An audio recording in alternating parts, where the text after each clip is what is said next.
Muy buenas tardes a todos los colegas presentes. Siendo las 5 en punto, vamos a dar inicio con tuberculosis infantil con la doctora Ana Bolina Bonilla Bustos, residente de segundo año de pediatría de la Universidad Libre Seccional Cali. Bienvenida, Ana, y enséñanos de tuberculosis infantil. Muchas gracias. Bueno, doctor, gracias. Mi nombre es Ana Bolena Bonilla, soy residente de segundo año de pediatría y el día de hoy vamos a hablar de tuberculosis infantil. Entonces, para hablar de tuberculosis infantil, tenemos que tener en cuenta que aunque es una enfermedad antigua, sigue causando una morbilidad y una mortalidad que son significativamente altas en todo el mundo, incluso en nuestros niños. El conocimiento pues de las recomendaciones adecuadas, tanto de detección, de diagnóstico y de tratamiento de la tuberculosis infantil, pues es de vital importancia para los pediatras en formación. El objetivo de esta charla es que comprendamos la epidemiología de la tuberculosis. Les voy a describir los mecanismos de adquisición de la tuberculosis. Vamos a ver que en los niños es muy importante tanto la respuesta innata como la respuesta adaptativa. Vamos a discutir la importancia de las condiciones comórbidas, específicamente el virus de la inmunodeficiencia humana. Voy a explicar los factores de riesgo de contagio de tuberculosis y vamos a hacer las diferencias pues según la clasificación y comprender pues los principios básicos de la terapia. Entonces, para hablar de Mycobacterium, tenemos que hablar que etimológicamente viene el prefijo griego que significa myces, que quiere decir hongos, bacterium, que quiere decir pequeña varilla, y es un bacilo semejante a un hongo. Característicamente son bacilos aerobios inmóviles y no esporulados, tienen un tamaño aproximadamente de 0.2 a 0.6 por 1 a 10 micras. Algunos representantes son patógenos. El género Mycobacterium se va a clasificar predominantemente en 3, de acuerdo a su capacidad de ácido resistencia, por la presencia de ácidos micólicos con 70 a 90 átomos de carbono y por el contenido elevado, que es aproximadamente de 61 a 71% de guanina más citosina en su ADN. Al lado derecho de la pantalla ven la clasificación. Él pertenece al dominio bacterio, al filo Actinobacteria, al orden Actinomycetales, y el género finalmente es Mycobacterium. Además de todas las características que les hablé anteriormente, pues no producen esporas ni cápsulas, suelen considerarse gram positivas, no son móviles, a excepción pues de una especie de Mycobacterium que se llama Mycobacterium marinum, que es móvil dentro de los macrófagos. Estas son las características fundamentales del género Mycobacterium. La epidemiología. Esta epidemiología es reciente, es del año 2019 y del 2020. La epidemiología mundial, para empezar, se estima que la tuberculosis es una de las infecciones y de las enfermedades infecciosas pues, más comunes en todo el mundo. Cuando se diagnostica y se trata adecuadamente, la mortalidad de la tuberculosis en los niños es menor al 1%. Por eso la importancia de hacer un diagnóstico oportuno en los niños, a pesar de los regímenes pues, de tratamiento eficaces establecidos que son económicos y que están pues, a disposición de todos los hospitales y las clínicas. La tuberculosis pues, sigue siendo una de las principales causas de muerte cada año. La literatura estima que anualmente hay 1 millón de nuevos casos pediátricos en todo el mundo y la mayoría de ellos no se diagnostican a tiempo. Y el 80% de las muertes por tuberculosis en la niñez se producen en menores de 5 años y como vamos a ver más adelante, son en pacientes que no tuvieron un diagnóstico oportuno o que no tuvieron un adecuado tratamiento. Casi la totalidad, el 96% de las muertes de niños ocurren en aquellos que no reciben el tratamiento para la infección. En los niños es casi exclusivamente el resultado pues, de la exposición a un adulto con tuberculosis. Los niños generalmente tienen enfermedades pausibacilíferas. Esto es una gran característica pues, de la tuberculosis infantil, no cavitarias, junto con una fisiología de la tos que es inadecuada para expectorar el esputo infeccioso. Entonces, importante con esta diapositiva es que quede claro que los niños son pausibacilíferos y que el mecanismo fisiológico de la tos, como generalmente antes de los 5 años no tienen la capacidad para expectorar, son producto pues del contagio con un adulto. Estamos en la semana 35 epidemiológica. Esta semana, la semana 35 se mide del 23 de agosto al 29 de agosto. Entonces, aquí en esta diapositiva pueden ver cómo hasta la fecha del 29 de agosto llevamos casos acumulados 7.435. Pueden ver que en gris, Antioquia es uno de los departamentos con mayor predominio de tuberculosis, con 1.487 casos, aunque no excede el esperado, que son 1.728. Vemos también como Caldas, Meta, Magdalena también tienen bastantes casos reportados.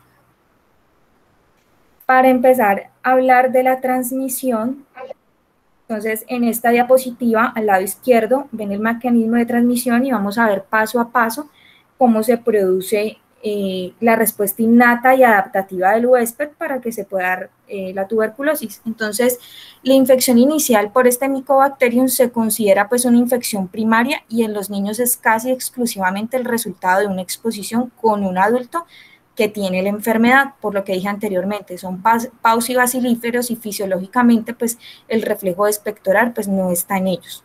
Los bacilos se van a propagar por la expectoración y posteriormente esa inhalación de gotas de aerosol que contienen Mycobacterium y que son lo suficientemente pequeñas van a pasar a las vías respiratorias inferiores. Vamos a ver cómo las gotas más grandes generalmente son excluidas por las estructuras de las vías respiratorias superiores y las células epiteliales bronquiales. Después de que pasa esto, en las personas que son inmunocompetentes y en la gran mayoría de los pacientes pediátricos, Mycobacterium tuberculosis inhalados se une a la superficie de los macrófagos alveolares, se fagocita en una vacuola estrecha.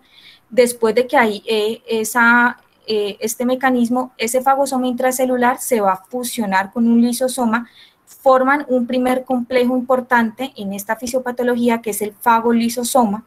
Cuando la replicación de Mycobacterium continúa, los bacilos se van a propagar pues al intersticio de los pulmones y dentro de estos, que es como el primer mecanismo importante, los elementos tanto bactericidas que incluyen especies reactivas de nitrógeno y oxígeno suprimen y matan los patógenos de Mycobacterium, limitando el crecimiento. Entonces aquí hay una primera respuesta innata por parte del huésped. Esta respuesta inicial pues involucra el sistema inmunológico innato y en la mayoría de los pacientes es para que se elimine la carga inicial, eliminando pues efectivamente la infección. Hay otros niños con comorbilidades que esta respuesta innata va a ser inadecuada para controlar pues la infección y estos bacilos pues van a continuar multiplicándose dentro de los macrófagos. Esto lo incluye con varios mecanismos. Primero, hay una detención de la función de los fagolisosomas, de ese primer componente que les expliqué que se forma del fagosoma intracelular y que se fusiona con el lisosoma. Lo otro que está aquí implícito es que Mycobacterium tuberculosis va a trabajar intensamente para sobrevivir pues a esta primera etapa de respuesta inmune del huésped. ¿Qué va a pasar? Aquí ya las células inmunes monocíticas y las dendríticas van a transferir este Mycobacterium a los ganglios linfáticos regionales. Aquí ya pasa a activarse la actividad de inmunidad adaptativa y proporciona pues un medio de diseminación extrapulmonar. En la mayoría de los casos esto se va a producir una semana siguiente, este tipo de respuesta que va a estar mediada por las células T y que va a promover la activación tanto de células T y B y la migración al foco de infección. Finalmente, para que siga todo este proceso, a medida que varias células inmunes se acumulan pues en el sitio y se forma el granuloma, que este granuloma, que es importante también dentro de esta fisiopatología, está compuesto de linfocitos, de células dendríticas y de epitelioides. Este granuloma consiste en una zona central de macrófagos en forma redondeada que están infectados y que son apoptóticos e encerrados pues por una capa de células T y B.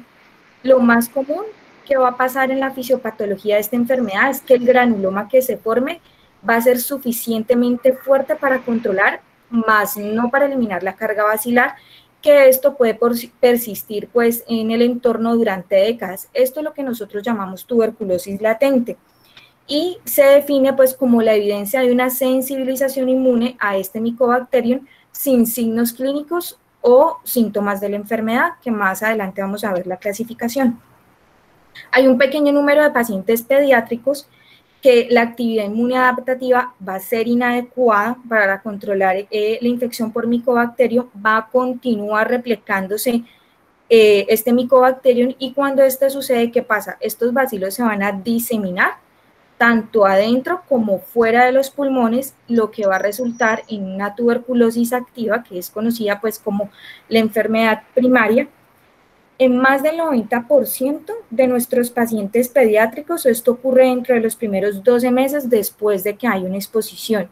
Sin embargo, esta enfermedad activa en cualquier momento dentro de los 2 años posteriores a la infección se va a considerar tuberculosis primaria. Finalmente, para terminar con la fisiopatología, la progresión a la enfermedad primaria ocurre con mayor frecuencia en los lactantes. La literatura estima que el riesgo de desarrollar una enfermedad primaria en los lactantes es del 50%, incluido de un 10 al 20% de enfermedad diseminada de meningitis tuberculosa. Ahora vamos a ver un cuadro según la edad, la progresión que va a tener el riesgo. Vamos a ver que hay unas edades donde aumenta el riesgo de progresión, otras donde se estancan y después vamos a ver que en la adolescencia hay otro pico. De 2 a 10 años el riesgo de progresión de la enfermedad activa se reduce al 5% y como dije, un segundo pico de progresión de la enfermedad se va a producir en la adolescencia cuando el riesgo de enfermedad después de la infección primaria aumenta más o menos del 10 al 20%. La tuberculosis activa incluye pues un espectro de diversas presentaciones, entonces dentro de esa clasificación de tuberculosis activa tenemos que puede haber una tuberculosis subclínica, una enfermedad grave o una enfermedad de reactivación, que lo vamos a explicar más adelante. En esa enfermedad de reactivación, finalmente lo que se va a producir es una necrosis por caseificación y los granulomas eventualmente pues se van a descomponer y se va a permitir la liberación y propagación de los bacilos. Esta descomposición en los bronquiolos distales va a permitir que se disemine la micobacteria a través de la expectoración. Se ha estimado que el riesgo de reactivación a lo largo de la vida es del 5 al 10% en pacientes con tuberculosis latente, por eso es tan importante hacer el diagnóstico a tiempo. Si definitivamente ese niño está cursando con una tuberculosis latente, pues tiene que hacerse el manejo oportuno, completo, por el tiempo que lo estipulan los lineamientos, que lo vamos a ver en unos minutos. Y la reactivación se produce con mayor frecuencia en los primeros 2 a 5 años después de la infección primaria y por lo general se observa pues hasta el final de la infancia y la adolescencia. Entonces, esta gráfica me pareció muy importante porque aquí podemos ver el riesgo de progresión, entonces es el riesgo de la evolución relacionado con la edad. Entonces, en la primera columna ven la edad de la infección primaria, en la segunda van a ver el riesgo de progresión a enfermedad pulmonar y en la tercera el riesgo de progresión a sistema nervioso central o tuberculosis miliar. Entonces, vemos como nuestros niños menores de 1 año el riesgo de progresión a enfermedad pulmonar es elevado, es de un 30-40%. Vemos que desciende entre los niños entre los 2 y 5 años, el riesgo disminuye sustancialmente a un 5%. Y vamos a ver un segundo pico de progresión en enfermedad pulmonar en la adolescencia, o sea, en niños mayores a 10 años. Para clasificar la tuberculosis infantil o la tuberculosis en pediatría tenemos 3 grandes clasificaciones que son exposición a la enfermedad, tuberculosis latente y tuberculosis activa. Para hablar de exposición a la tuberculosis, y esto es una definición que tiene unos lineamientos y que tiene unos criterios bien específicos, vamos a considerar que un niño ha sido expuesto a tuberculosis cuando se cumplen todas las siguientes condiciones. 1, que tenga un contacto reciente durante los últimos 3 meses estrecho, que quiere decir que tenga más de 4 horas diarias en el mismo habitáculo cerrado, con un paciente que sea confirmado sospechado de tuberculosis bacilífera, sea pulmonar, laringio, traqueal o endobronquial. Segundo, que tenga una prueba de tuberculina negativa menor a 5. Si se realiza test de interferón gamma, debe ser negativo. Y tercero, que es muy importante, que haya ausencia de síntomas y signos clínicos compatibles con tuberculosis, y en pacientes inmunosuprimidos o en lactantes, cuando se indique radiografía de tórax en proyección frontal y lateral, esta debe ser normal.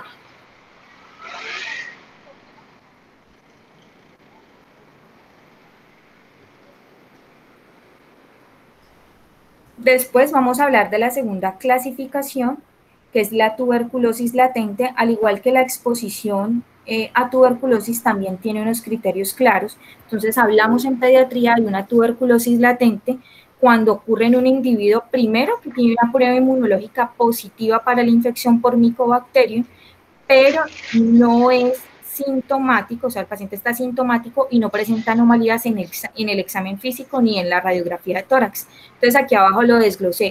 Una prueba positiva de tuberculina, un contacto con un enfermo tuberculoso, que la fuente sea conocida. Importante es que en niños sin un contacto bacilífero, pero que presenten una prueba de tuberculina o que tengan un test de IGRA positiva, considerarlos como tuberculosis latente, sobre todo si son menores de 5 años o si ese paciente es inmunocomprometido. En ausencia de que ese paciente tenga contacto, que no tenga factores de riesgo, el antecedente de vacunación con BCG, con una prueba de tuberculina positiva y un IGRA negativa, se va a interpretar como efecto de la vacuna. Estos casos no se consideran tuberculosis latente.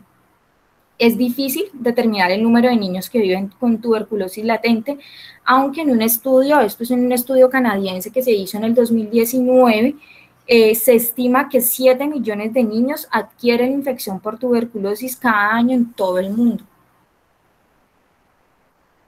La tercera clasificación dentro de tuberculosis infantil es la enfermedad tuberculosa. Entonces hablamos de enfermedad tuberculosa cuando tenemos un diagnóstico de certeza con cultivo o una PCR para Mycobacterium, tenemos diagnóstico de sospecha, es decir, que tenemos una clínica compatible y unos hallazgos sugestivos, radiológicos y analíticos positivos.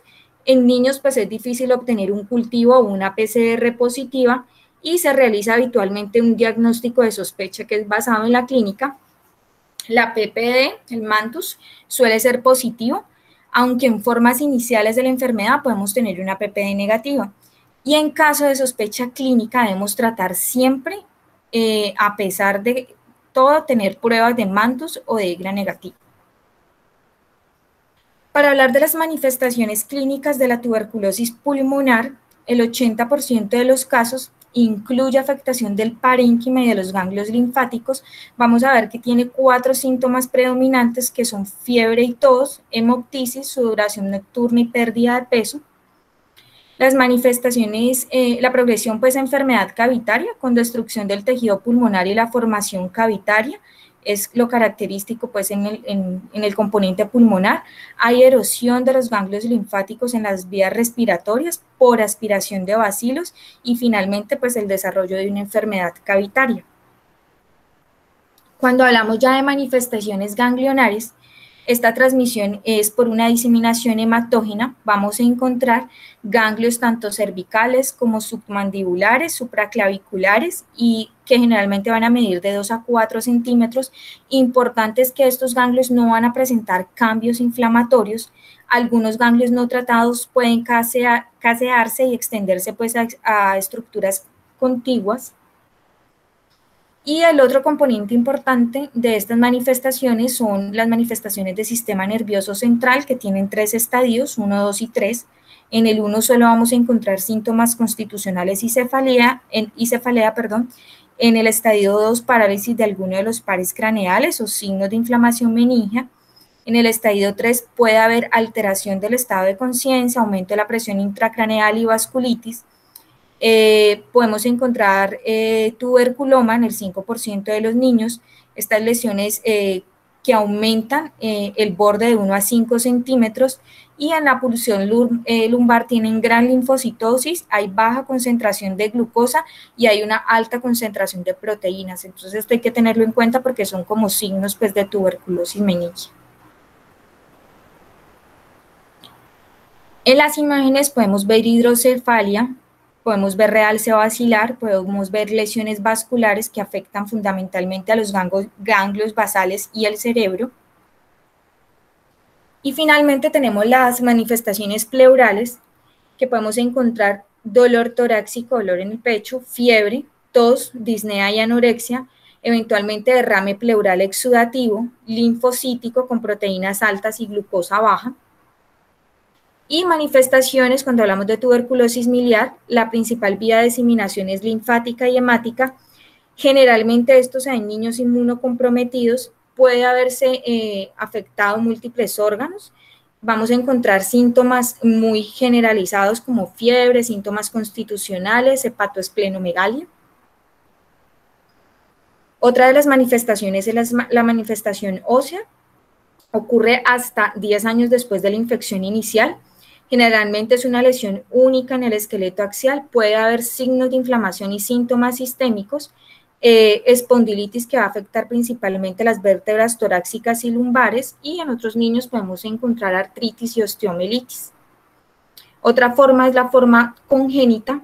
Cuando una madre tiene tuberculosis endometrial o diseminada, los síntomas en estos pacientes pues, son dificultad respiratoria, falla en el medro en los primeros 3 meses, podemos encontrar distrés respiratorio, hepatomegalia, linfadenopatías, y 20% de estos pacientes con tuberculosis congénita van a tener afectación del sistema nervioso central.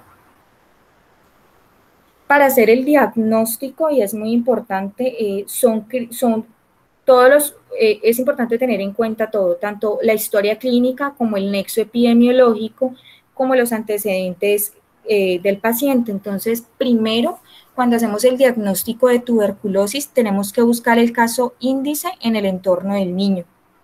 Segundo, documentar el contacto con inmigrantes. Tercero, viajes a áreas endémicas o que vivan en condiciones de hacinamiento. Determinar, y es muy importante, el tiempo de exposición y ver que sea un contacto estrecho, como yo lo describí anteriormente. Asegurar que esté recibiendo el tratamiento. Preguntar si recibió la vacuna de BCG, si previamente presentó cuadros febriles, si tiene adenopatías antes de este cuadro, si tiene síntomas constitucionales o si tiene síntomas respiratorios. Nosotros, para hacer el diagnóstico de tuberculosis en nuestro medio, tenemos todas las ayudas diagnósticas disponibles. Entonces vamos a encontrar que tenemos pruebas moleculares y tenemos otras pruebas específicas, pero entonces vamos a empezar a hablar del inmunodiagnóstico. Entonces, para empezar a hablar de las pruebas diagnósticas para tuberculosis, primero vamos a hablar de la tuberculina. Entonces, la prueba de tuberculina, que el nombre es Mantus, se administra de forma intradérmica componentes antigénicos del bacilo, PPD o un derivado proteico purificado. Si el niño ha tenido contacto previamente con el bacilo, pues se va a producir una reacción que es de induración. Esto lo que me va a permitir, esta PPD, es la identificación de infección tuberculosa latente, y la induración, y esto es una característica muy importante de esta prueba, la induración en el lugar de la inyección indica una reacción de hipersensibilidad de tipo retardado y una infección con Mycobacterium tuberculosis. En esta diapositiva pueden ver las características más fundamentales de esta prueba. Se inyecta 0.1 cc de PPD. El sitio donde la vamos a inyectar es en el tercio medio superior de la cara interna del antebrazo, generalmente con una aguja de calibre 26 con bisel corto girado hacia arriba. esta lectura se debe realizar de 48 a 72 horas. Importante es que es medir solo la induración del diámetro máximo transversal y no del eritema. Anotar en milímetros con la fecha de lectura. Esta prueba está disponible en casi todos los sitios. La demostración, pues, de esta prueba es muy importante ante el diagnóstico, pues, de tuberculosis, pero vamos a tener que puede generar tantos falsos negativos como falsos positivos.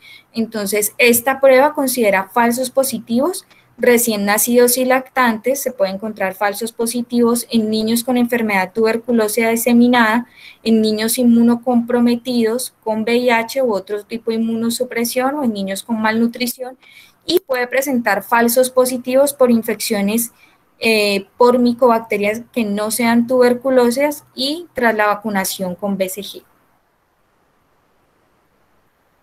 La otra prueba diagnóstica que tenemos para tuberculosis es la interferón gamma.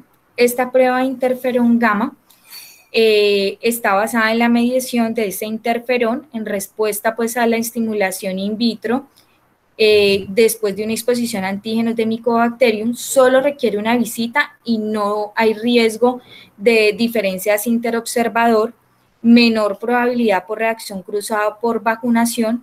Ninguno de las dos, ninguno de estos dos, o sea, la diferencia entre me va a diferenciar entre tuberculosis latente y activa.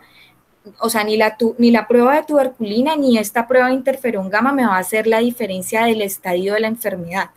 Y se basan en una respuesta inmunológica del huésped y no en una detección microbiológica. Las guías recientes de CDC recomiendan que esta prueba de interferón sobre la prueba de tuberculina mayores de 2 años, particularmente en aquellos vacunados con BCG, y acá lo coloqué, pues, resaltado, y es que estos ensayos de liberación de interferón gamma no me deben sustituir a la prueba de tuberculina, sobre todo en países, pues, de bajos recursos económicos, para hacer el diagnóstico de infección por tuberculosis latente, o en niños, pues, que requieran el diagnóstico, independientemente si tienen VIH o que se sospeche que padezcan la enfermedad por tuberculosis. Aquí coloqué un cuadro, la interpretación de la prueba de tuberculina y la indicación del interferón gamma. Entonces, para hacer la interpretación de la prueba de tuberculina tenemos dos situaciones: si el paciente tiene situaciones de mayor riesgo, si tiene situaciones de bajo riesgo. Si es de mayor riesgo, estamos ante el escenario de contacto, que ese paciente tiene, pues, contacto con un caso de tuberculosis, sospecha de enfermedad tuberculosa, inmunosupresión o infección por VIH, y una prueba de tuberculina previa negativa. Entonces, hablamos de dos valores: positivos si es mayor a 5, negativo si es menor a 5. Si ese paciente está en el escenario de alto riesgo, pero esa prueba es negativa, tenemos que valorar realizar prueba de interferón gamma. Si es negativo, es no infectado, y si es positivo, pues está infectado. Tenemos el otro escenario, que son situaciones de bajo riesgo, que es cualquier otra situación, sean inmigrantes, viajeros, niños sanos, independiente de la vacunación previa con la BCG. Si es mayor a 10 es positivo, si es menor a 10 es negativo. Si es mayor a 10 y es positivo, tenemos que valorar interferón gamma, especialmente en vacunados por BCG. Y si es negativo, pues es no infectado. El criterio microbiológico es el gold estándar, el cultivo en medio líquido y las pruebas de biología molecular. Entonces, aquí lo coloqué: la tuberculosis pulmonar, el cultivo se debe hacer en esputo o por inducción de esputo. Como sabemos, los niños antes de los 5 años es difícil que expectoren fisiológicamente. Entonces, hay técnicas como broncoscopia para toma de muestras bronquiales y alveolares, para hacer lavado bronquial o broncoalveolar, para poder tomar, hacer, pues, la toma de la muestra. Importante en esta toma es que a veces se hace por lavado gástrico, pero el problema que tiene hacer el lavado gástrico es que la presencia, pues, de bacilos en el lavado gástrico puede estar a menudo, pues, puede contaminarse con organismos que son ácido resistentes de la boca. Entonces, pues la idea es hacerlo por esputo, por inducción de esputo o ya sea por una broncoscopia. No se debe iniciar el tratamiento sin haber realizado una evaluación microbiológica de la enfermedad, pero tampoco quiere decir que se debe retrasar si el paciente definitivamente tiene una sospecha clínica de que tiene tuberculosis. El médico tratante determinará la pertinencia de iniciar el tratamiento aunque los resultados microbiológicos sean negativos o cuyos resultados pues no se conozcan, soportando pues en la clínica, en el nexo epidemiológico y los hallazgos radiológicos. Y importante con estos cultivos es que van a permitir la realización de pruebas de susceptibilidad a drogas. Dentro del diagnóstico, esto está basado también en el 20 de febrero del 2020, el Ministerio de Salud y Protección Social de Colombia sacó los nuevos lineamientos en la resolución 227, tienen los nuevos lineamientos técnicos y operativos pues, para el Programa Nacional de Prevención de la Tuberculosis, y en ellos se nombran dos formas de diagnóstico fundamentales, que una son pruebas de sensibilidad fenotípica y pruebas de sensibilidad genotípica. Cuando hablamos de pruebas de sensibilidad fenotípica, se realizan pues en medios de cultivo líquido para detectar si los medicamentos antituberculosos afectan o no el crecimiento de este Mycobacterium tuberculosis ante la inhibición pues del crecimiento en presencia de fármacos antituberculosos. Y las pruebas de sensibilidad genotípica, como vamos a verlas específicamente ahora, se realizan a través de métodos moleculares para la detección de ADN de Mycobacterium tuberculosis e identifican mutaciones y resistencia a medicamentos antituberculosos, por ejemplo, PCR y LIP. Vamos a hablar primero de la reacción en cadena polimerasa, que es la PCR. Tiene unas características fundamentales y es que es la amplificación de material genético específico de Mycobacterium. La sensibilidad es alta, 83%, pero es aún más específico, 100%. Se puede realizar en líquidos orgánicos y en muestras de tejido. Desde el año 2010, el GeneSpert permite la detección de en tan solo pues 2 horas de material genético de Mycobacterium y de resistencias a rifampicina. El rendimiento de este GeneSpert es inferior al del cultivo y el cultivo debe realizarse siempre que sea posible. El uso de este GeneSpert no debe reemplazar el cultivo. La Organización Mundial de la Salud ahora recomienda el uso de GeneSpert para el diagnóstico de linfadenitis tuberculosa y de meningitis tuberculosa. Se recomienda que ante la sospecha de una enfermedad tuberculosa resistente de niños infectados por VIH y en caso de alta sospecha y de baciloscopias negativas se debe realizar una PCR negativa. Nunca nos va a eliminar la tuberculosis como posibilidad de diagnóstico y un resultado positivo tampoco lo confirma, por eso es importante hacer el cultivo.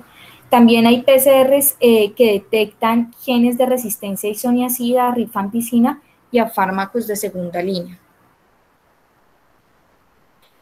La otra técnica de diagnóstico es la determinación de adenosín, el test de ADA. Esta enzima, cuya principal actividad se detecta en los linfocitos T, es útil como ayuda diagnóstica de la tuberculosis en líquido pleural, meningio y otros líquidos pues, que componen la serosa. Debe estar acompañado siempre de un cultivo en medio líquido del tejido afectado. Entonces tenemos dos valores importantes o dos muestras importantes. Cuando el líquido pleural es mayor a 32, es compatible con una tuberculosis pleural, y cuando el líquido cefalorraquídeo es mayor a 5, hablamos de que hay compatibilidad con una tuberculosis meningia. Esta y muy importante, que es la que tenemos disponible en cualquier región del país, son las baciloscopias seriadas en esputo. Para que la baciloscopia sea positiva, según el lineamiento de febrero del 2020, la muestra debe contener como mínimo entre 5.000 a 10.000 bacilos por milímetro cúbico. Esta sensibilidad es compleja porque va a depender primero de la calidad de la muestra y segundo de la inmunidad del paciente. La recolección de la muestra para el diagnóstico debe ser así, entonces como todos sabemos se toman 3 muestras.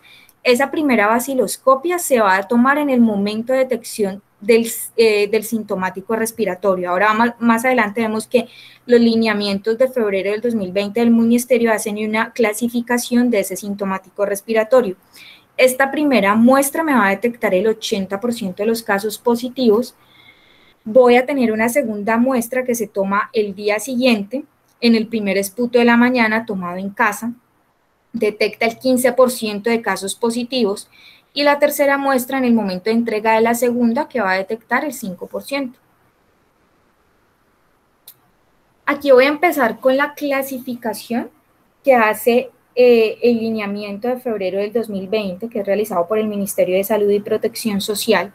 Entonces, ellos hacen unas definiciones muy claras para clasificar tanto adultos como niños en cuanto a la infección por tuberculosis, y además pacientes que además de tuberculosis cursen con VIH. Entonces, primero, ellos hacen unas definiciones programáticas de síntomas respiratorios. Entonces, dividen la población en 4.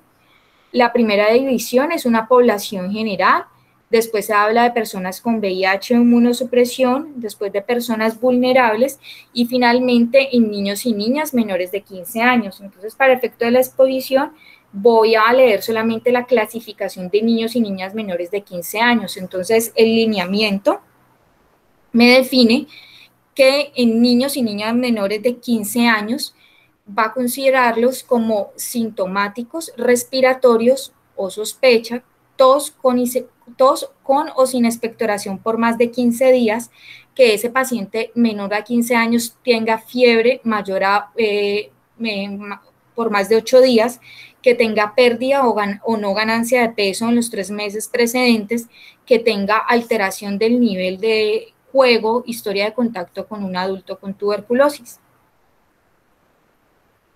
La segunda definición que me hace el lineamiento son las definiciones de caso de tuberculosis. Entonces lo puedo clasificar en 2, en caso de tuberculosis bacteriológicamente confirmado y caso de tuberculosis clínicamente diagnosticado. Vamos a ver que para utilidad y tratamiento nos va a servir mucho el caso de tuberculosis clínicamente diagnosticado. El caso de tuberculosis bacteriológicamente confirmado, que es la primera clasificación, es un paciente con un resultado positivo para alguna de las pruebas de laboratorio, sea para vaciloscopia, pues que es la coloración directa de la muestra, para cultivo, para prueba molecular.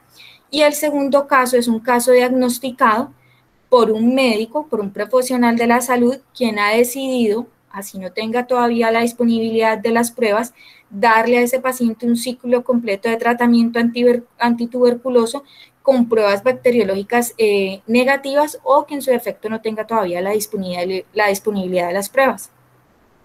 Esta definición, este caso de tuberculosis clínicamente diagnosticado, incluye casos diagnosticados sobre la base de un cuadro clínico sugestivo. Entonces aquí importante que estén incluidos radiografía de tórax, histopatología sugestiva, el nexo epidemiológico, y en el cual, o sea, que ese paciente pues no haya tenido la posibilidad de la confirmación bacteriológica.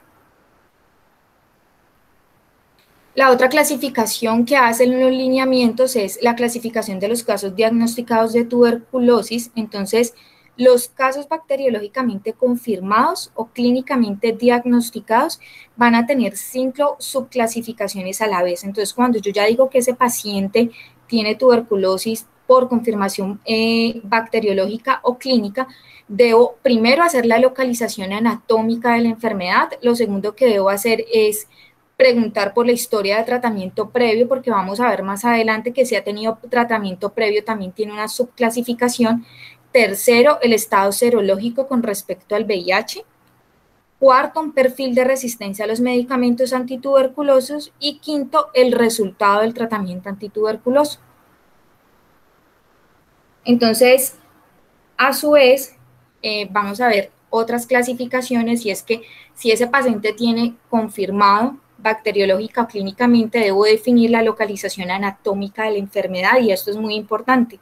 Hablamos de tuberculosis pulmonar a cualquier caso que sea bacteriológicamente confirmado o clínicamente diagnosticado de tuberculosis que me va a afectar el parénquima pulmonar o el árbol laringotraqueobronquial. La tuberculosis laringea, la miliar, se deben clasificar como tuberculosis pulmonar.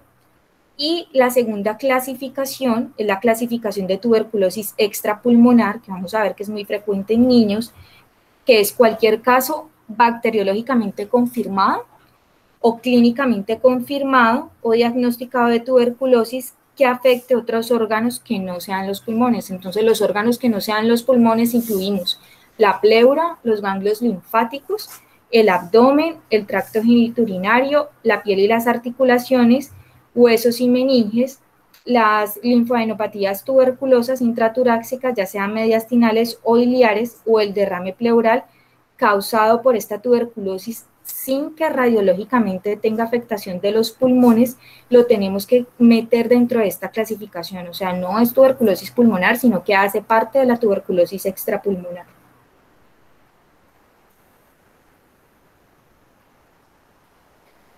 Dentro de la clasificación debemos preguntar si ese paciente tiene historia de tratamiento previo. Entonces, si ese paciente pediátrico ha recibido tratamiento para tuberculosis, vamos a ver que el lineamiento hace 4 clasificaciones para ese tratamiento. Entonces, podemos estar ante el escenario de un caso nuevo, de un caso previamente tratado, de un reingreso tras recaída, de un reingreso tras fracaso, de un recuperado tras pérdida de seguimiento y de otros casos previamente tratados. Voy a leer los 2 más importantes que tienen relevancia en cuanto a pediatría. Entonces, hablamos de un caso nuevo al paciente que nunca ha sido tratado por tuberculosis o que ha recibido tratamientos antituberculosos por menos de un mes. Un caso previamente tratado es ese niño que ha recibido un mes o más de tratamientos con medicamentos antituberculosos en el pasado y se va a clasificar además por el resultado de su más reciente ciclo de tratamiento. Y cuando se hace esa clasificación, en cuanto al tratamiento, ya hablamos de la recaída, hablamos de reingreso tras fracaso, de recuperado tras pérdida de seguimiento y de los otros casos que han sido tratados. Al hablar de tuberculosis es muy importante hablar de pacientes con antecedente de VIH, entonces los lineamientos también tienen un componente de clasificación para este niño que además de tuberculosis cursa con VIH. Entonces la clasificación basada en el estado de la prueba de VIH nos clasifica 3 escenarios de pacientes. Entonces puedo estar ante un niño con tuberculosis y VIH, que es un niño bacteriológicamente confirmado, clínicamente diagnosticado, que tiene un resultado positivo para VIH, que se realizó en el momento de diagnóstico de tuberculosis, o que reporta evidencia documentada de atención en un programa de VIH o de tener confirmado el diagnóstico.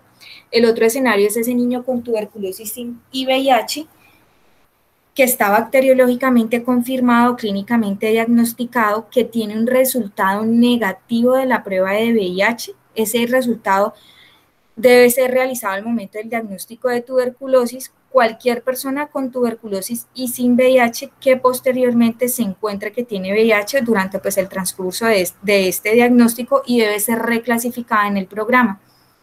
Y el tercer escenario es el paciente con VIH es el paciente con tuberculosis, ahí quedó mal digitado, qué pena, y estado de VIH desconocido, que es cualquier niño, cualquier paciente pediátrico bacteriológicamente confirmado o clínicamente diagnosticado de tuberculosis que no tiene ningún resultado de prueba de VIH y no hay otra evidencia documentada de atención en un programa de VIH o de que se le hubiese confirmado el diagnóstico con anterioridad.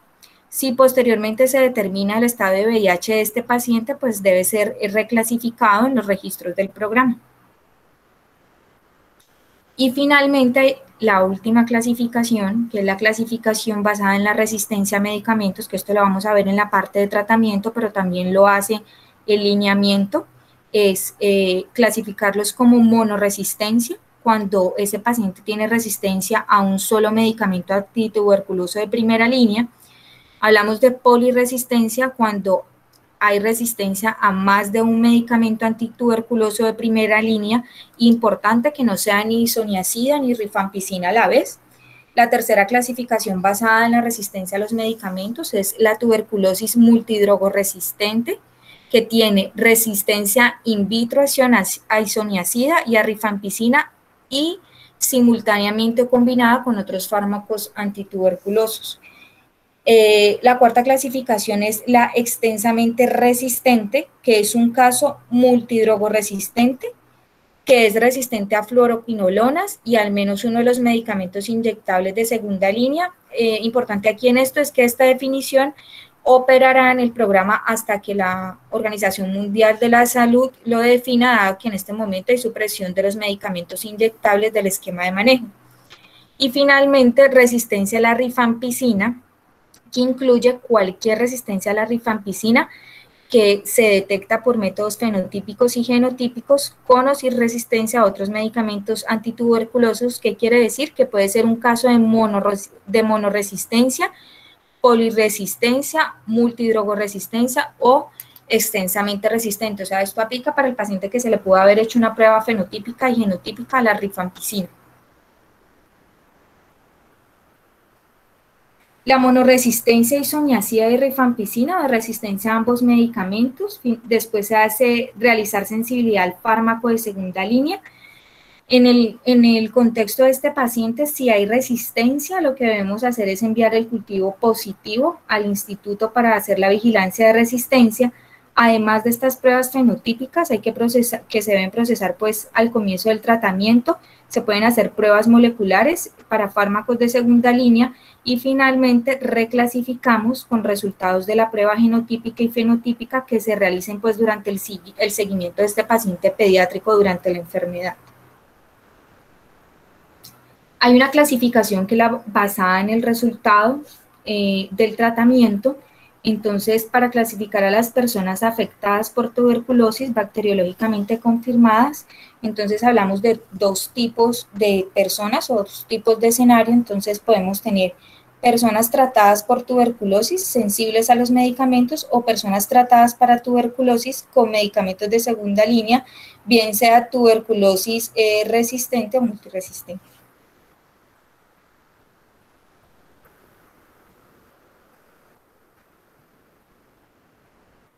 Entonces, para hablar de los resultados, en los dos escenarios vamos a tener que el resultado del tratamiento de personas afectadas para tuberculosis, sea multidrogoresistente, extensamente resistentes o monoresistentes, que recibieron tratamiento de medicamentos de segunda línea, van a tener una subclasificación y hablamos de pacientes curados, hablamos de pacientes con tratamiento terminado, pacientes en fracaso, pacientes con falta de conversión a negativo, paciente fallecido, paciente con pérdida del seguimiento, personas que no iniciaron el tratamiento para tuberculosis fármaco-resistente, y hay otra subclasificación que son los no evaluados, que son esos pacientes pediátricos que no se le asignó ningún resultado del tratamiento, y finalmente el tratamiento exitoso, que es la suma del paciente de la clasificación curados y el tratamiento terminados.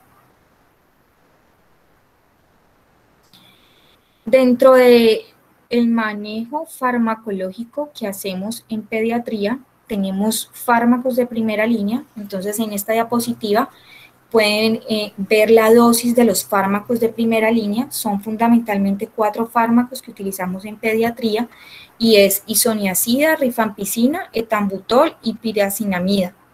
Los efectos adversos y que hay que tener en cuenta de la isoniazida, la dosis que damos en pediatría es de 10 a 15 miligramos kilogramo, de la rifampicina de 10 a 20 miligramos kilogramo, del etambutol 30 a 35 y de la pirazinamida 15 a 25.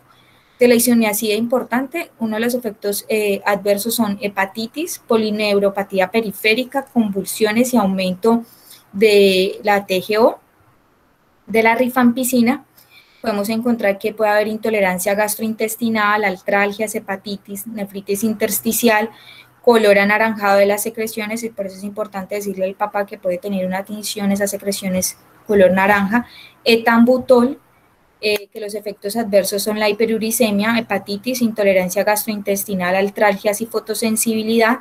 Y de la pirazinamida, importante y muy descrito en la literatura, la neuritis óptica y las alteraciones de la percepción de los colores o daltonismo. Vamos a dividir el tratamiento según la clasificación que les hablé inicialmente. Entonces nosotros tenemos niños con tuberculosis latente, niños con enfermedad activa y niños con exposición. Entonces, en niños con tratamiento, el tratamiento para la tuberculosis latente, el régimen preferido es una dosis única diaria de isoniazida por 9 meses.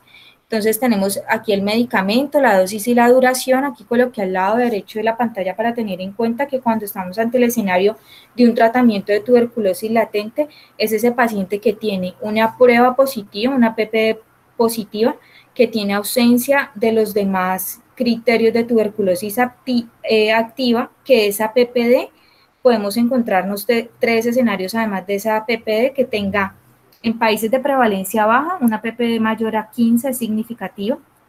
En países de prevalencia intermedia alta, una PPD mayor a 10. En niños inmunocomprometidos o que tengan una sospecha alta de tuberculosis, pues la PPD significativa mayor a 5. Y siempre se debe tratar niños inmunocomprometidos, todos los niños menores de 5 años, y en niños mayores de 5 años se debe individualizar el tratamiento.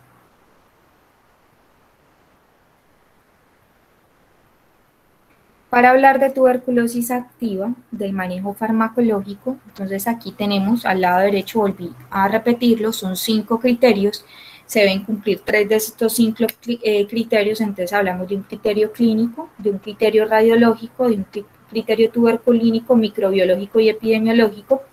El tratamiento consta de una fase intensiva y consta de una fase de mantenimiento.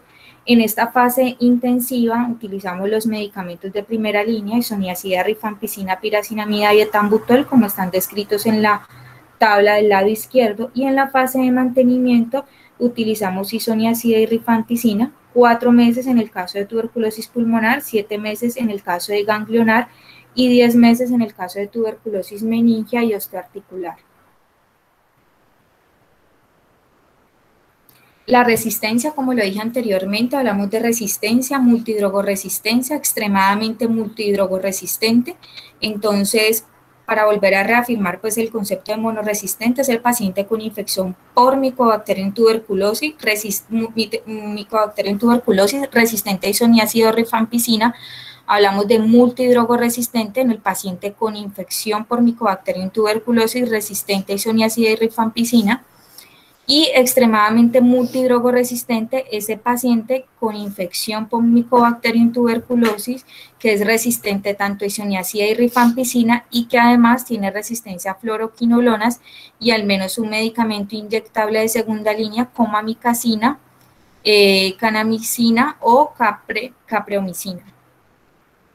Aquí están los medicamentos de segunda línea con las dosis en pediatría. Entonces vemos que de segunda línea contamos con amikacina, capreomicina, kanamicina, streptomicina, etiodamida, levofloxacina, ciprofloxacina.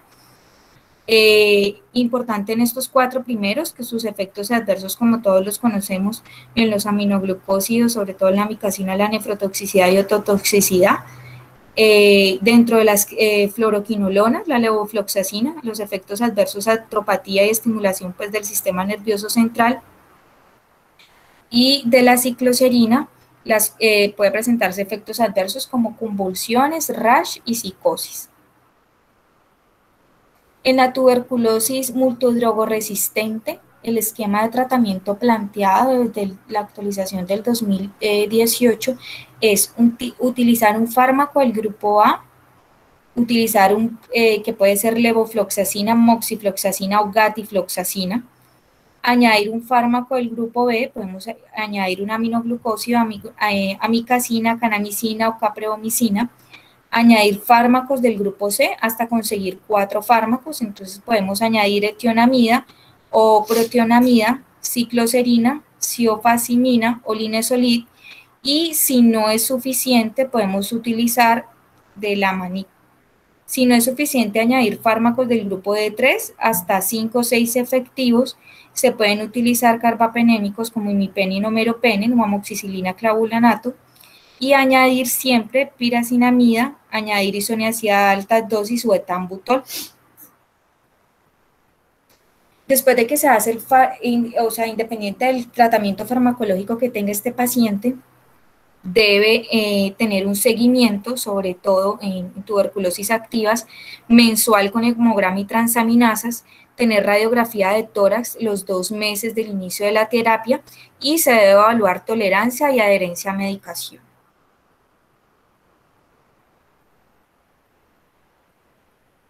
No sé si tienen alguna pregunta, si quieren que aclare algún punto. Ana, muchísimas gracias por tu excelente presentación. Muchas gracias por ilustrarnos una vez más estos temas de enfermedades infecciosas en la población pediátrica. Te quedó muy buena la presentación. Muchas gracias. Los colegas, gracias por haber estado. No sé si tengan algún tipo de preguntas, algún tipo de dudas, experiencias que tengan en sus lugares de trabajo. Todos bienvenidos. Y muchísimas gracias por estar presentes.